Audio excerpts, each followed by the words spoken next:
And you're probably wondering who the guy next to me is, and that is Kobe Kim, my one of my best friends. 20s, you were kind of a dreamer trying to figure out things. 30s is where you literally have to plan everything. Now you have to, hit the ground running. You have to start living your Yeah, life. You can't put it back. You can't procrastinate. You just gotta live yeah. your life.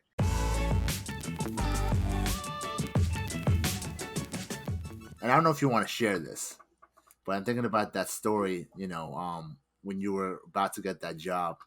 I don't know. For me, like I love your story, and you don't have to share if you don't want to, but I love your story of No, how you came from Chase to where you are now. Like I love that story, and I don't know if you want to share a little bit about your journey or your process with that. no, of course, of course. So I wasn't always in finance. I always wanted first and foremost. I always wanted to be an entrepreneur. I love that startup thing. I wanted to uh, create my own company and all that stuff. So that's how I started my quote unquote like journey, right? And then there was this movie. I mean, I was very infatuated with finance or like stocks and like I like the whole the finance people wearing nice suits and Yeah, like I like that New York yeah, City, Wall Street.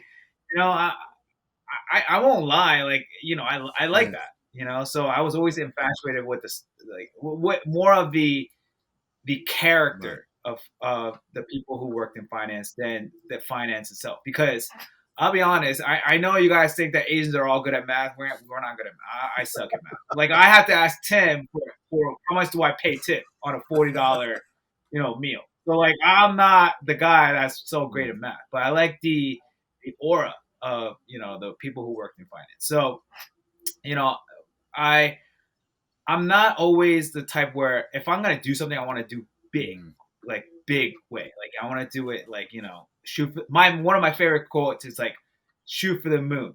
If you miss, at least you'll land among the mhm, stars." I know it's bad, but I like that quote because if I'm gonna shoot, if I'm gonna go for something, or I'm gonna reach for something. I'm gonna reach for something that I know I can't reach because if I fuck up, if I screw up or miss, at least I'm gonna be further than where yeah, I'm now.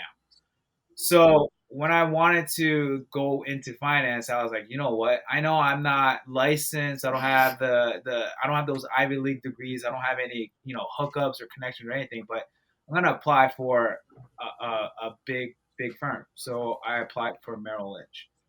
So one of the things that you brought up about fear was the initial interview. That was confusing. That was not confusing, but that was yeah, terrorizing. Like that, I had sleepless nights because of right, that. Because I was like, I don't know what they're gonna ask me. Or are they gonna ask me about like you know yeah, theories and like financial modeling and like all that kind of stuff. Tell me about the market. What stock would you pick? Like I had no idea right, going in, but I like what you said that to break it yeah, down. I think that is a great advice to people because if I really look back in hindsight, going back to that fear that I felt during that interview was not the interview itself. Because if I really broke it down, it wasn't the interview that scared me, it was the right, uncertainty. The uncertainty was mm, killing me. It was, okay, what is this interview? How is this going to take place? What are the conversations that I had? If I knew, what they were going to ask, then I wouldn't have been so right, fearful of it. But because it's something new, because it's something that I never experienced before, that uncertainty was killing mm, me. But when, just like how you said, break it down, when I broke it down, right? Okay, what is really going to happen? What is he really going to ask? If I once I start taking that step towards the thing that I feared the right, most, and I was actually researching it, I was actually looking up. Okay, so what are these interviews? And I started, I went on LinkedIn and I was just like, you know, asking people who worked at Merrill Lynch, like, what do they ask? What do they ask in those interviews? mm, Tell me. I just want 5 to 10 minutes of your time just because I have an interview with Merrill Lynch and I want to be prepared. And all these people helped. You'll be surprised if you ask for help. A lot of people reaches out to help you. You think like the world is more of like, oh yeah, I want to be to myself. But you'll be very surprised when you ask. People yeah, actually help. But I mean, going back, so that's how I did it. That's how I overcame the fear of like, of that interview, and I did it. And long story short, I got the job by not because of me. I think it's. I always think that like, it's blessing of Mhm. God. Everything that I have or everything that I accomplished so far is because of Yeah. God. But I got into Merrill Lynch, got my licenses, got my experience, and I got into the world of finance. But yeah, I think going back to what you said, breaking it down, taking it step by step, day by day, of like really just breaking down what I was afraid of, really made me control the fear. And I think holistically, when I looked at the whole interview itself, oh, like this Merrill Lynch. Who are they? I mean, who am I to get into a big firm like that? Like, I was so nervous about it. But when I actually broke it down and was like, you know what? Oh, the interview, they're going to talk about this. Like, where I actually prepared myself, practiced. My fear was at a point where it was controllable. Don't get me wrong. That fear is Yeah. always there, you know, but it wasn't an overwhelming fear where I lost control, where I blanked out. I think fear in itself is a good tool, like you said. You if you could utilize it, because all fear is to me is an emotion, Mhm. right? And if I could control that emotion to a certain extent, I know I can't be a person that could control the emotion, or any kind of emotion, then I'll be God. But if I could somewhat control it, Yeah. I feel like I could utilize it to my Right. benefit. So, yeah, that's one of the things that I wanted to Yeah, and then share. just like it's just awesome because like obviously it's different. You being in the driver's seat and me just kind of just watching from from my perspective. It's just like I honestly love your story because it was just like like being in our 20s, being best friends. Like we were always talking about just like being go getters, and then like me Yeah, just yeah, seeing your process and just like um I'm going for this interview in the city, or I'm talking to this person to kind of get more info about this company, and I'm networking with these people, and I'm taking all these licensing tests, and I passed, and definitely very proud of you. And it's just like the one thing was just like appreciate it. you believe it or not, and it's like I know if I with us being men, we want more, and of course we could it's like Yeah. that's just in our nature. So we want more. We want something more than our current position. But it's like we're talking about being a go getter, and you actually lived it. And it's like if you look in your your Thank process of getting to your current position, it's like you lived the go getter life, and you kind of just like put your head down and just kept pushing forward. It's like, hey, you may not have seen it at that during that day, but you're like, hey, let me push forward. I have my goal in my mind, and I'm gonna get to where I'm at in finance. And just like I honestly think you have a very inspirational story. With college, thank you. and then you started off at Chase, and then from where you are now, it's just like it's a blessing to witness as a friend, and just like honestly, one thing I could just say to you is just like keep it up, and like I know that you don't need me to say that. It's like I know you have your own objectives in mind, but it's just awesome to see that, and thank you. I mean, just thank you for sharing that. Yeah, I mean, I'm being in our 30s, man. Just I'm excited for what because we just started our 30s pretty much, and it's like I'm excited for what's to come Yeah, with that, and yeah, I just as of now though, and mhm. this is probably gonna be my last question about your career because I know we want to kind of let's talk about more other stuff, but it's like, what do you think was your biggest hurdle you had to get through with in your finance career? Like what and how did you overcome it? You know? I think one of the biggest things was my lack of experience in there. So in finance, it's like, oh, well, more specifically, like wealth management. So basically, I can't really talk specifically what I do because like Yeah. this is Yeah. Yeah. YouTube and we have like all that HR Yeah. stuff. But basically, I manage money for rich Right. people. Uh, so basically, I look at the stock market, construct portfolios, and all that kind of stuff for based on people's risk tolerance and all that.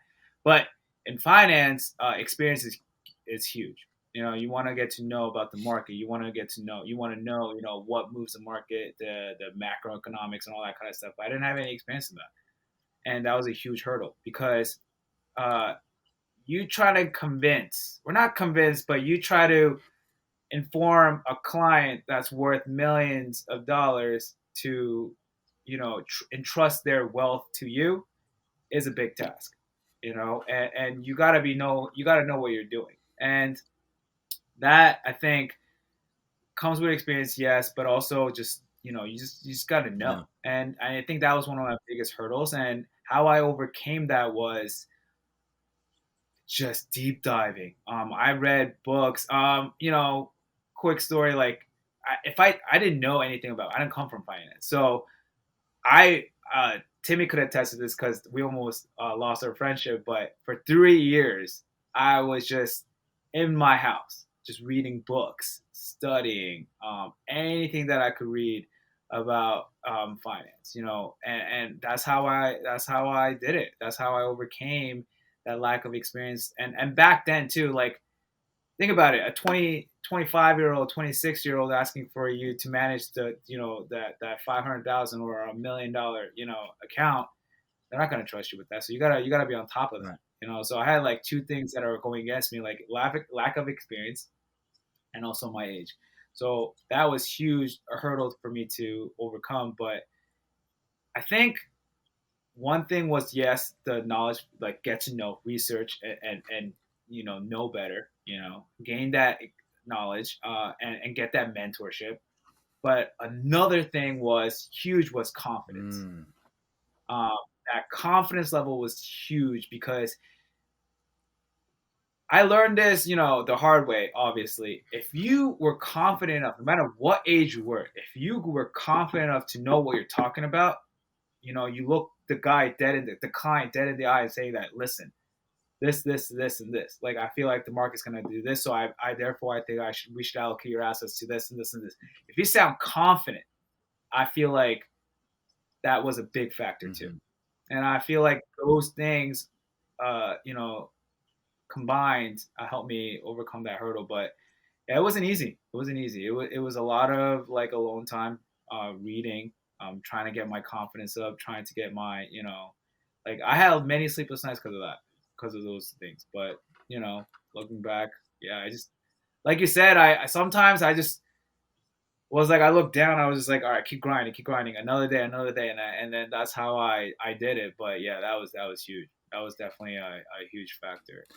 Yeah. I mean, and then But just like going off of that, just like confidence. I mean, that's just like applicable to just one's life with your workplace, your personal life, with your relationships. It's like confidence. If you just if you really look at it, it's like it's confidence is a certainty.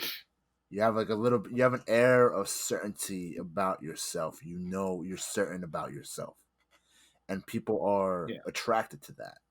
Whether it is your yes, yes, they are. and Yeah, then whether it's your significant other, whether it's your your workplace, like with your friends, with people that you just meet, then confidence just goes a long way. And I think that it is an essential ingredient for success in one's life, whatever scale that you label success as. I feel like confidence goes a long way, and it's like, and I'm not even saying it to people who are like just who are God given confident. I think that confidence can definitely be acquired. It can definitely be built upon. Like of you don't course. have to be the most confident guy in the world, but you can definitely work on it, and it's definitely an acquirable skill.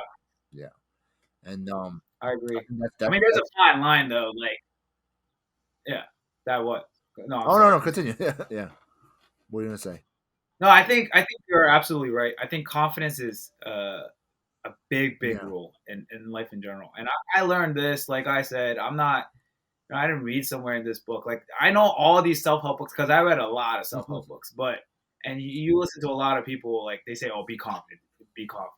You know, fake it till you make it. You know that a lot of people Yeah. say that, right? I was like, how the hell do you fake it till you make it when you have like $5 in your bank account? How are you gonna be Yeah. confident, man? Like, you know what I mean? Like, how am I gonna be confident in life when I don't have shit? You know Yeah. what I mean? You know, and it's hard. I'm not saying it's easy, but I feel like you're right though. Like when people are just confident, it just attracts Yeah. opportunities. It's a weird thing to say, but when someone is certain about themselves, it's like so confidence has to be the byproduct of a lot of Yeah. things. So it's like, you know, it's not you can't just be cocky and confident. You can't just be confident without having any preparation, right? Confidence should be the byproduct of like your hard work. You know, do what you got to do. You know, whatever gets you to that goal, and you work on it, and then you become confident. I think it's where you draw opportunities to Right. yourself, but it can't be like confident first and then Yeah. work it. Yeah. Yeah. It's gotta be work, work, work, and then therefore you become Yeah. confident. You know, do your research. You know, do what you got to do. Then you'll become confident. Like for me, my confidence, like when somebody said "fake it till you make it" in finance. So one of my managers, right, my director was like, so I had that question. Like some of us, we were all young, you know, when we were like, going into that Merrill Lynch, like, and we were getting trained. They were like, so one guy was like, yeah, I'm young, and I'm inexperienced. How am I gonna go against like these 20-year-old veterans that have managed money before? Like, how do I do that? And then that the director was like, "Well, fake it till you make it. Like, fake it. You know, be Yeah. confident." But what he missed out was, no, I just can't fake it because then I'm a fake. You know what I mean? And I won't have confidence then, and they could see right through it. But once I started preparing, like I stayed late in the office reading on research papers after research papers, and like learning the products that Merrill offered, those kind of things. Once I started really preparing myself, Yeah. studying and doing that work, is when I slowly developed uh, Mm. confidence. Where then it emulated to other people, to clients, to be like, you know what, I could trust them. Mm. But I think work comes first, and then the confidence will ensue. But yeah, that work ethic is vital, man. And that any kind of thing is just you gotta put in the work. Yeah. Then you'll get confident. And yeah, I I think mean, and then it's that's just like, kind of to talk about just, what we talked about before. Also, I think confidence helps with overcoming your fear. And I just think like, what you said, it's like a prepared confidence, a confidence where you equip yourself every day. And it's a confidence that's not just off of the bat, like out of thin air. It's like, oh, I'm confident. No, it's confidence because you took the time to do your research, do your preparations, do your studies, do your reading, do your whatever whatnot to get to that point. And that's when you become confident. And being confident as opposed to fear, it's like, hey, fear doesn't seem so fearful anymore because you prepared for that. You prepared to overcome whatever what that it is in front of you. And um yeah, and I think just overall, just that's awesome. But actually, so I yeah. wanted to just talk about, like, you said it for 3 years you were just kind of like grinding, reading reading up and stuff. And I actually wanted to ask you, because I know you're an avid reader. It's like, do you have any books that you would recommend just off the top of your head? It could be, you know, like anything where it's like it could be finance related, life related, but it's like people should read this. You have any books that you have in mind?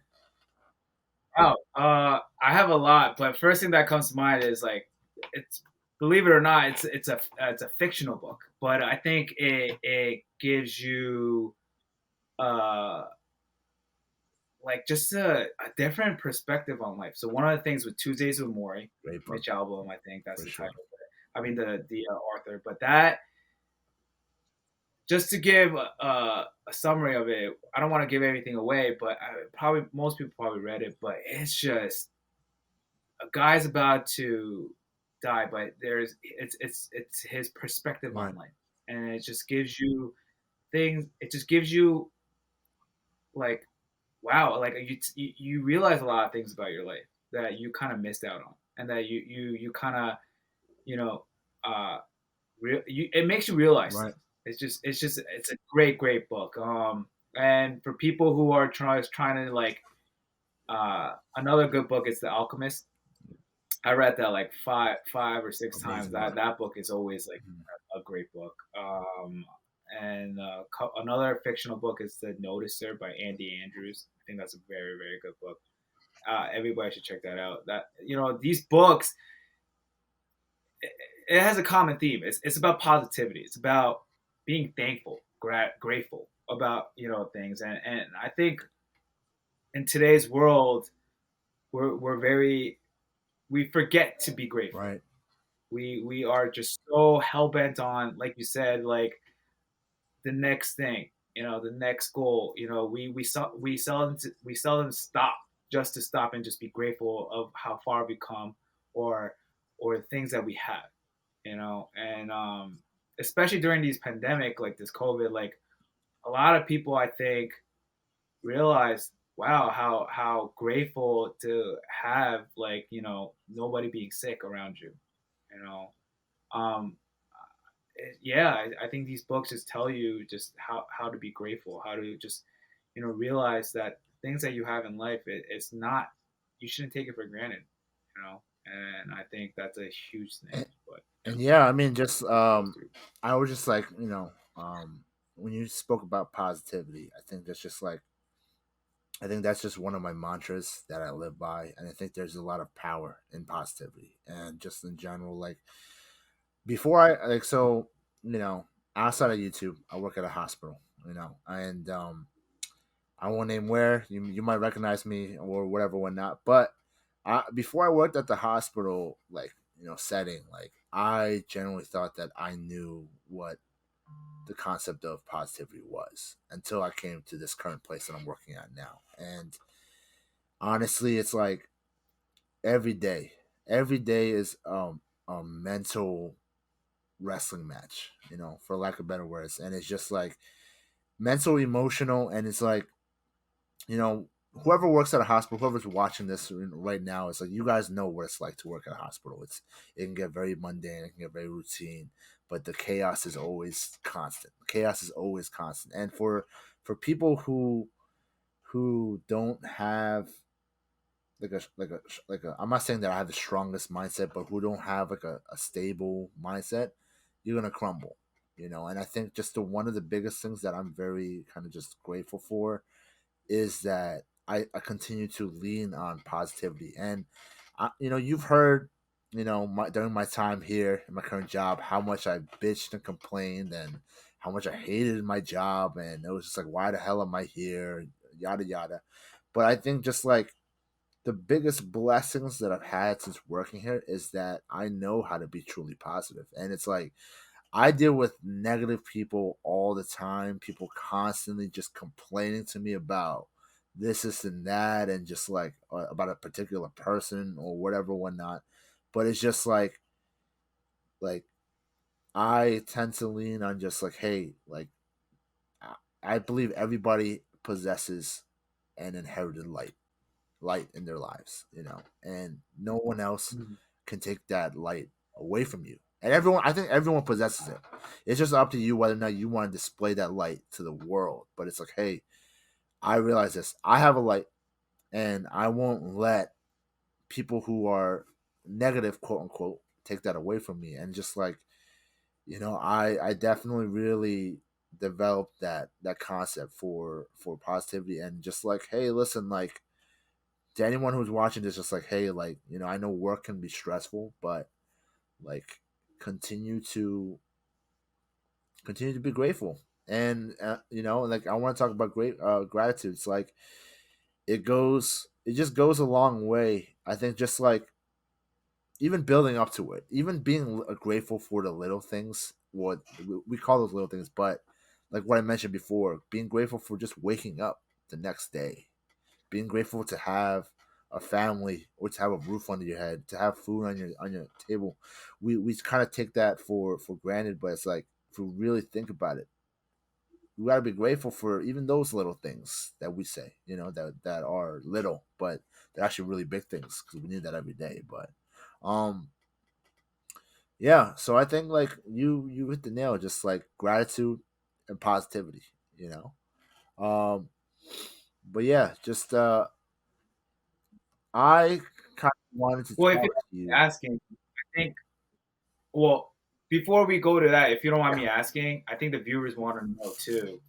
You know how you just said that you develop this positivity while you're working in a, in your workplace right now, where there is sometimes there is a lot of negativity and all that.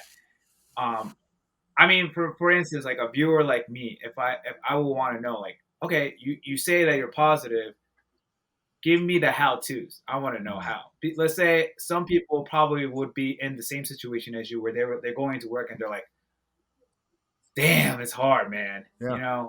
But they will want to know, like, okay, so how did you, like, let them know? How do you remain positive? What is your things that you do to remain positive in such a negative, place? I think it's just like just if you look at it your own life, it's very easy to point fingers. It's very easy to blame others. That's the easy thing to do. And I think the harder thing, the most rewarding thing is just like, hey, listen, like instead of folding to negativity, instead of complaining all the time, because if you really think about it, you and I, we have a million things to complain about. We can complain from night to and daytime to night, like every day. We can always complain about something. I think if we could write something down, we could write 10,000 complaints about whatever. I'm sure it'll come easy to us, but it's when you really sit back and think about it, what does that get accomplished? Like, you really have to like question yourself. It's like, okay, I can complain about this problem, this problem, this problem, but does that complaint help me solve this issue? Does it help me solve this problem? And it's like I can easily just point the fingers, but at the same time, is that going to gratify myself? Is that going to help me, you know, um, in this task or in this certain assignment, or am I just hurting other like relationships that I have at work, or am I just hurting myself? Just stressing out about something where, hey, it's like you can easily just stress out, not do anything about it, and then the next day comes around and you're stressing out at the same time. Or you can be constructive about it and do something about it rather than just um falling to negativity rather than the complaining. So I would say for any workplace, whether you're a doctor, lawyer, or whatever, whatnot, really ask yourself. It's like, hey, listen, like let me take a step back, and in any situation that you come across, you always have a decision. You can either choose to take the negative approach or choose to take the positive approach. But at the same time, you have a choice in wherever that you're at, and it's like I've learned, from my own experience. It's like, hey, like if I like, even though being positive or taking the positive approach might be a little bit more difficult at the time, I know that it's more rewarding for me. And it's like, it's like, I could easily just kind of, be very stern or complain or just, raise my voice and be upset. Or I could be like, hey, you know what? Like, I understand. Let's take a different approach on this. So for anybody, it's like, I just want to let everyone know it's like you have a decision in every situation you come across in the workplace, all the time. You know, yeah, Very good yeah, advice. but so I just wanted to talk about this real quickly. You remember that episode when I was talking about the 5 keys to a man's heart, and I thought about you. I was like, hey, like your list may be a little bit different from mine, right? Like real quick, what would be your keys to your heart? It doesn't have to be 5, but what would be your keys to your heart as a man? My heart. Wow. That's a good question. I think intellect is definitely number one. I think I want to have a person that I could have a very deep conversation about Right. with. I'm not saying like the person has to be like uh, well read or has a PhD or anything like that. It's just a person that I could have a deep Right. conversation with. So just about life or just about things is, and that's big. And also a very loving person. The second thing is that person has to have a deep grasp of Right. love. You know what I mean? Like, I want a person that's just not so like a superficial person where it's just like, who's into like the worldly things, but a person that's just really just a motherly person, like a loving person. Um, I mean, I'm not gonna lie, she has to be pretty. I mean, physically, you know what Right. I mean? Yeah, you gotta be Right. pretty. You gotta be attractive. Another thing is a person that doesn't have to be exactly like me. So the fourth thing would be, she doesn't have to be totally similar to me because then whereas I need a little bit of contrast, but I wish she had like similar things that like foundational Yeah. stuff, you know, ethic, um, the love for the museum. I think, and like love for the art, or who's constantly wanting to try new Mm. things. I think that's very, very pivotal because if the person is a very outdoorsy person and I'm a very indoorsy person and I like to do indoor things, like we're not going to be compatible. So I feel like those similar things have to be thing and before I thought younger the better. You know what I'm saying? but I think similar age range. I'm not saying like too young or not too old. It's just like similar. I think it's better for Yeah. me, in my opinion. And full disclosure, though, I do have a girlfriend, a very lovely girlfriend. Sorry. She's gonna kill me if I don't It's acknowledge not it. available, So ladies. we're good. So don't Yeah. kill me. I just say your name. So yeah. So I think um and you fit all the criteria. Aww. So uh, uh, I'm just doing this so I don't get killed You after. want to So salvage your. I realize that I have a girlfriend, Yeah. so I did that. But yeah, I think those are very big. Um. Yeah. No, and I think. What do you call it? I'm definitely. I mean, this is definitely not our only. It's not going to be our only interview. I definitely feel like we can talk for another episode. So I want to invite you to a future episode similar to this, and let's just start off the bat by talking about relationships because I feel like you and we can talk about relationships for Oh my hours, gosh. hours on end. Yes. All of our girl experiences. Not just girls too. It's like relationship in general with like with Yeah, friends, parents, like just yeah. relationship in general. Yeah. But I agree. I kind of wanted to just to cap this off, right? And this is just my last question that I want to ask you. So, if someone were going to write an autobiography of Kobe Kim, what would that title be? Oh. Uh, wow, that's a deep question right there. Caught me off guard. Yeah. I don't think I would know the title, but I think it would be something along the lines of that I lived my life to the fullest. Something about that. And okay, so this might get too much Christiany for some people, but I think I would definitely involve God in the title. That I lived my life how God wanted me to live. That it was that way. I think that's huge. It wasn't the it wasn't. I didn't live my life for Mm, myself, but I lived the way God wanted me to live. I think that's definitely awesome. should be in the title. All right, guys. Good Well, question. let's wrap this up. Um, honestly, I hope everyone had fun. Watching this episode, I definitely had a fun time talking to one of my best friends, my brother Kobe. I hope you learned a little bit about Kobe and a little bit about me. I'm definitely gonna invite him for a future, Tim Talks episode. Next one that we're probably gonna be talking about is delving more deeper into relationships because, me and Kobe are the lovey-dovey types, the relationship, type of people. So we can talk about that for hours. But yeah, and anything you want to say before we wrap this up, Kobe? Like and subscribe. Like and Thanks. Yeah. you know who you are. Like and subscribe. So to what Kobe said,